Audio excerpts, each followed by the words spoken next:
نحمده ونصلي على رسوله الكريم اما بعد فاعوذ بالله من الشیطان الرجیم بسم اللہ الرحمن الرحیم رب اشرح لي صدری ويسر لي امری واحلل عقدۃ من لسانی یفقهوا قولی رب زدنی علما۔ شروع اللہ کے پاک نام سے جو بڑا مہربان نہایت رحم کرنے والا ہے۔ پارہ نمبر 22۔ وَمَن يَقْنُتْ مِنكُنَّ لِلَّهِ وَرَسُولِهِ وَتَعْمَلْ صَالِحًا نُؤْتِيهَا أَجْرَهَا مَرَّتَيْنِ وَأَعْتَدْنَا لَهَا رِزْقًا كَرِيمًا۔ اور تم میں سے جو اللہ اور اس کے رسول صلی اللہ علیہ وسلم کی اطاعت کرے گی اور نیک عمل کرے گی، اس کو ہم دوہرا اجر دیں گے اور اس کے لیے رزق کریم مہیا کر رکھا ہے۔ سورۃ الاحزاب کا ذکر ہے۔ ازواج محترات کو خطاب کیا گیا۔ نبی صلی اللہ علیہ وسلم کی ازواج کو کہا گیا، آپ عام خواتین کی طرح نہیں ہیں بلکہ رہنما خواتین ہیں، اور اسی مناسبت سے احکامات اور ان کا درجہ اور مرتبہ بتایا گیا۔ ضرورت کی بات معروف انداز میں کریں۔ وَقُلْنَا قَوْلًا مَعْرُوفًا، بے تکلف گفتگو نہیں کر سکتے اپنی اس میں۔ دراصل جو ازواج نبی کے لیے پیغام ہے وہ آپ کی امت کی خواتین کے لیے بھی وہی پیغام ہے۔ ہم سب کو اس میں بہت ساری چیزیں سیکھنے کی ہیں۔ جہاں تک بات ہے کہ بات ضرورت کی اور معروف انداز سے کریں تو بے تکلف گفتگو کرنے سے ہمیں منع کیا گیا۔ اپنے رویوں سے اپنی حفاظت کرنا عورت کی اپنی ذمہ داری ہے۔ نیز تبرج یعنی اظہار زینت کے ساتھ باہر نکلنے سے منع کیا۔ تبرج الجاہلیہ یعنی زمانہ جاہلیت کا جو مشغلہ تھا، سجاوٹ، بناؤ سنگھار اور پھر خود کو نمایاں کرنا، اسلام نے اس کے برعکس حکم دیا۔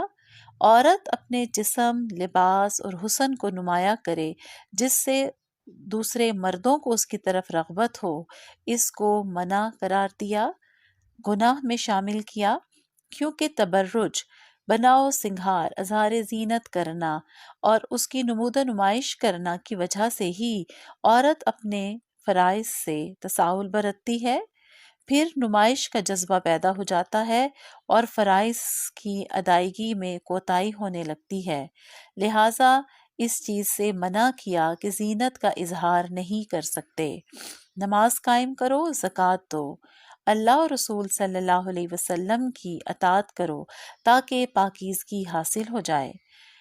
قُلْنَا قَوْلًا مَعْرُوفًا، جب کہا کہ سیدھی صاف ستھری معروف بات کرو، یعنی گفتگو کی حدود امت کی بیٹیوں کو، ماؤں کو، عورتوں کو، سب کو سکھا دیا اور ہمارے لیے ازواج محترات کو رول ماڈل بنایا تاکہ ہم ان کی زندگیوں سے سبق حاصل کریں۔ جن کا مقام اور مرتبہ ایمان کے اعلیٰ درجے پر تھا، ان کے لیے احکامات ہیں، تو یقیناً ہمارے لیے بھی یہی سارے احکامات ہیں جس پر ہمیں عمل کرنے کی اشد ضرورت ہے۔ بہترین کام جس کا حکم ازواج نبی صلی اللہ علیہ وسلم کو دیا گیا کہ وہ کتاب اللہ اور حکمت کی باتیں دوسروں کو سکھاتی رہیں۔ کام کی نیت اور ارادے سے کام ہوگا، وہ اللہ کے علم میں ہے۔ ان اللہ کان لطیفا خبیرا، اللہ تو سب کچھ جاننے والا ہے۔ اس سے پتہ چلتا ہے کہ مسلمان عورت پر بھی دین کا علم حاصل کرنا فرض ہے۔ وہ سیکھے اور سکھائے، اپنی دنیا اور آخرت دونوں بنائے، کیونکہ عورت کا یہ علم سیکھنا اور سکھانا یہ خیر نسلوں تک جاتا ہے۔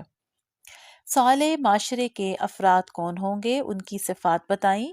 مسلمان مرد اور عورتیں، مومن مرد اور عورتیں، فرمانبردار مرد اور عورتیں، سچے، صابر، خشوع کرنے والے، صدقہ دینے والے، روزہ رکھنے والے، شرمگاہوں کی حفاظت کرنے والے، کثرت سے اللہ کا ذکر کرنے والے۔ ان تمام صفات میں عورت کو بھی شریک کیا۔ 10 صفات کا ذکر ہے کہ ایک مسلم معاشرے کے اندر مرد و خواتین میں یہ کردار نظر آنا چاہیے۔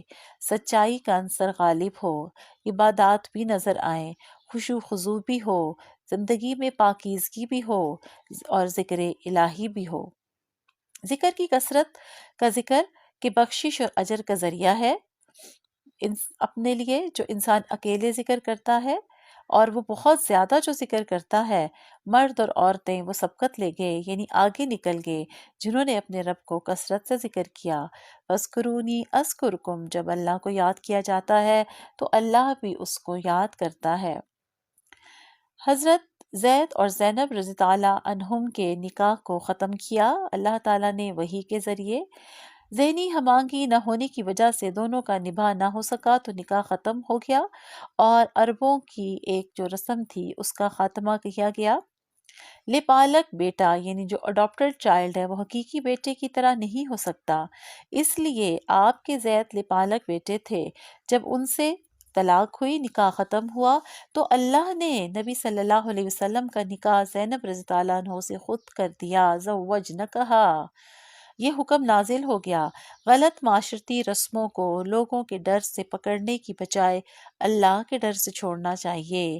واللہ احق ان تخشاہ، اللہ زیادہ حقدار ہے کہ اس سے ڈرا جائے، خشوع اختیار کیا جائے۔ عربوں کی اس غلط رسم کا خاتمہ آپ کے ہی ذریعے کروایا گیا۔ آپ خاتم النبیین ہیں، نبیوں کی سلسلے کی مہر ہیں۔ آپ کے بعد کوئی نبی نہیں آیا اور نہ آئے گا، البتہ جھوٹے کذاب ہوں گے۔ اس لیے سچے نبی کا اقرار اور جھوٹے نبی کا اقرار ایمان کا حصہ ہے۔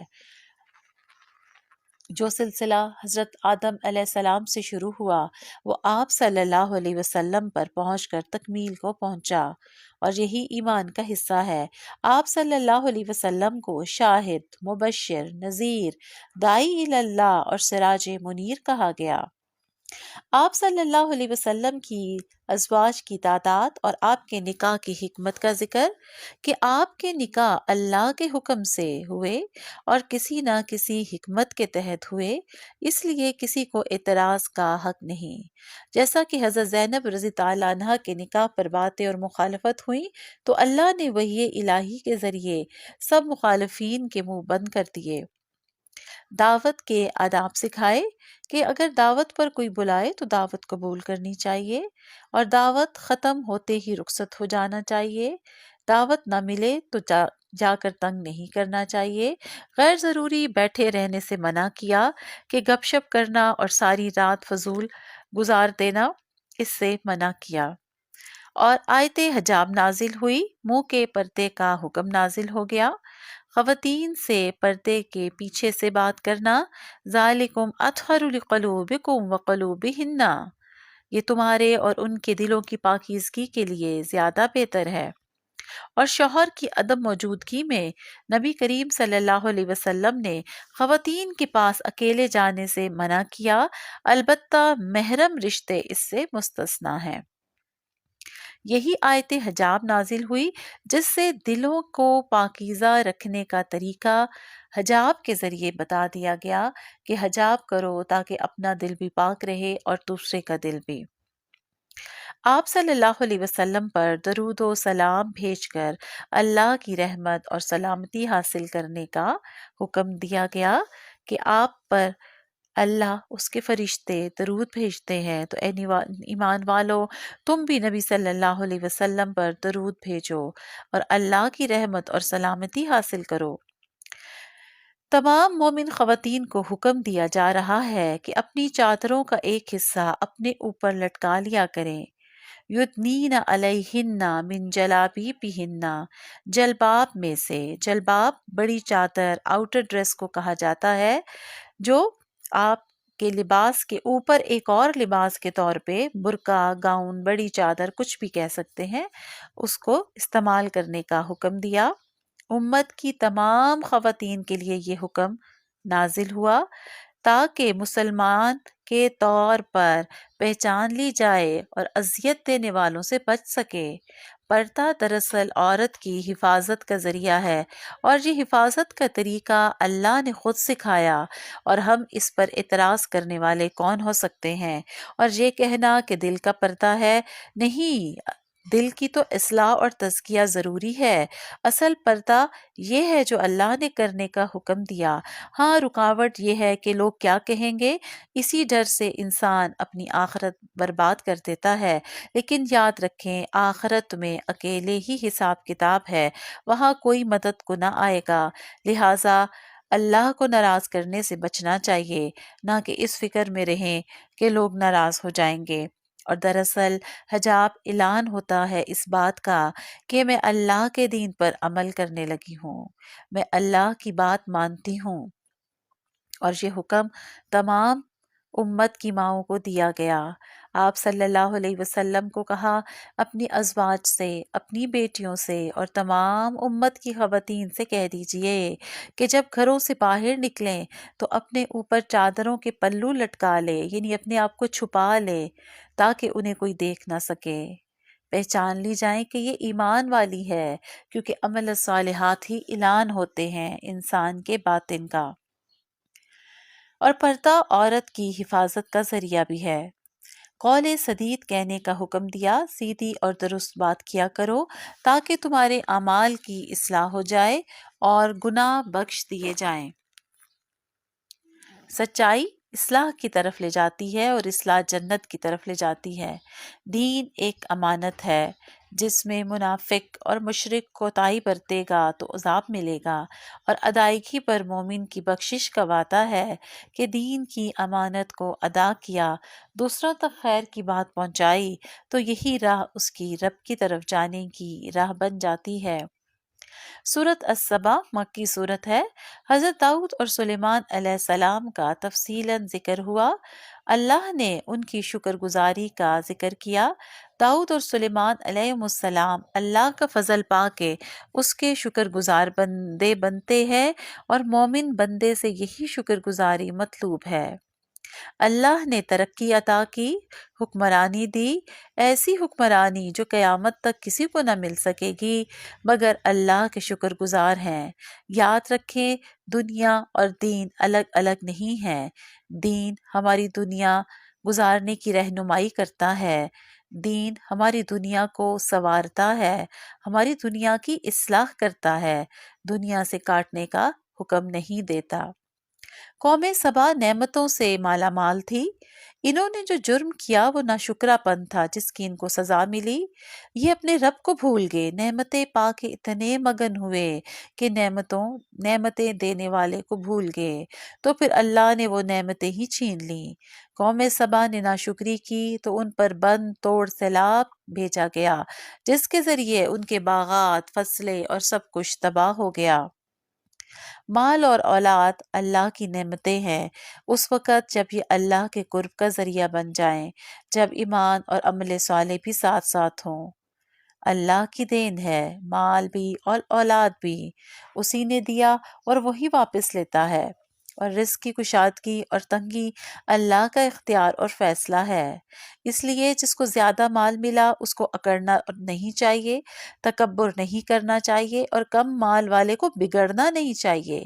اللہ سے شکوے اور ناراضگی نہیں، کیونکہ یہ اللہ کی تقسیم ہے، اور جو اللہ کی تقسیم پر راضی رہتا ہے وہی پرسکون اور خوشحال زندگی بسر کر سکتا ہے۔ سورت فاتر مکی صورت ہے۔ اللہ کی تخلیق، فرشتے جن کا ذکر ہوا، جن کے کئی پر ہوتے ہیں۔ حضرت جبرائیل علیہ السلام کے 600 پر ہے۔ اللہ جس کو جیسا چاہے بنائے، یہ اللہ کی کاریگری ہے۔ اللہ کی رحمت کی کنجیاں اللہ کے پاس ہیں، کوئی روکنے والا نہیں، اس لیے ہر غم میں اسے پکارنے کا حکم ہے۔ رحمت کے دروازے وہی کھولتا ہے، کیونکہ اس کی دروازوں کی چابیاں اللہ کے پاس ہیں۔ جس کے لیے وہ رحمت کے دروازے کھول دے اسے کوئی بند نہیں کر سکتا، اور جس کے لیے وہ بند کر دے اسے کوئی کھولنے والا نہیں۔ ضرورت اس چیز کی ہے کہ اللہ سے جڑا جائے، اس کی رحمت کو پکارا جائے، یا حیو یا قیوم برحمتک نستغیث۔ اور شیطان وہ تو انسان کا کھلا دشمن ہے، اسے دشمن سمجھنے کا کہا گیا، اور کہا کہ اس کی جہنم کی طرف بلانے والی چالوں سے بچو، کیونکہ وہ تمہیں گناہ کا اور بے حیائی کا حکم دیتا ہے۔ انما یأمرکم بالسوء والفحشاء، گناہ اور بے حیائی کے سارے راستے شیطان کے راستے ہیں۔ لہٰذا اپنے گناہ کرنا اور اس پر مطمئن ہو جانا اور اپنے غلط کام کو اچھا سمجھنا یہ بڑی گمراہی ہے۔ اپنے اعمال پر مطمئن ہو جانا گمراہی کی طرف لے جاتا ہے۔ یاد رکھیں نیکی اور بدی برابر نہیں، ہدایت اور بھٹکنا برابر نہیں، اور گناہ کے اعتراف کے بعد ہی ہدایت ملتی ہے۔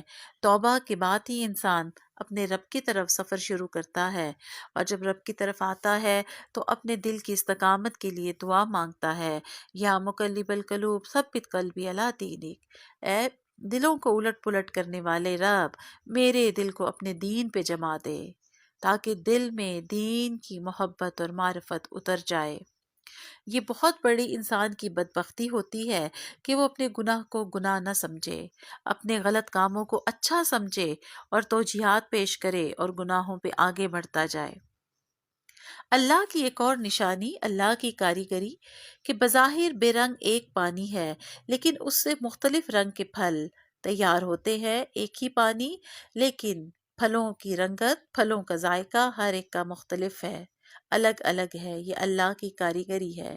پہاڑوں میں رنگت اور شیڈ، انسان اور انسانوں میں الگ الگ رنگ، اور اس نے جانور پیدا کیے، یہ اللہ کی نشانیاں ہیں۔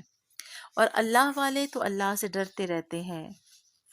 حامل قرآن تو عاجز ہوتا ہے، اس کا دل ڈر جاتا ہے، آنکھ سے آنسو نکل آتے ہیں اللہ کا کلام سن کے، دل نرم ہو جاتا ہے، سمجھ بوجھ والا ہوتا ہے، کم گو ہوتا ہے، اور مومن شور شرابہ کرنے والا نہیں ہے، بردبار ہوتا ہے، حلیم تباہ ہوتا ہے۔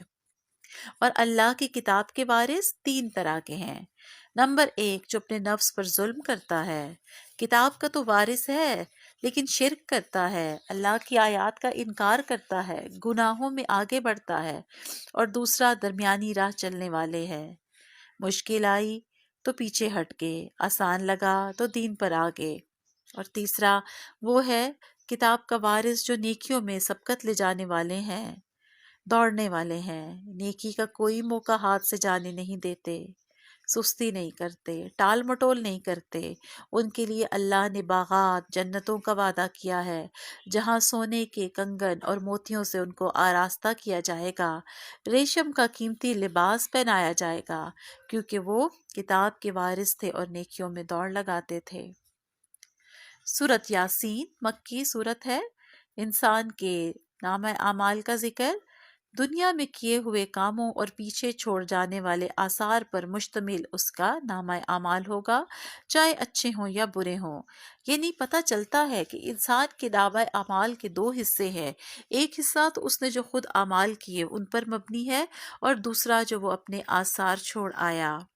آثار میں اس کی اولاد، نیک اولاد صدقہ جاریہ ہو سکتی ہے، نیکی اور بدی کی شکل میں جو اس نے کام کیے، اور سکھایا ہوا علم جو اس نے سکھایا اور انہوں نے آگے سکھایا، تو یہ وہ اعمال تھے جو اس نے اپنے آثار چھوڑے۔ دنیا سے تو وہ آ گیا لیکن ایسے عمل چھوڑ آیا جو اس کے لیے صدقہ جاریہ ثابت ہوں گے۔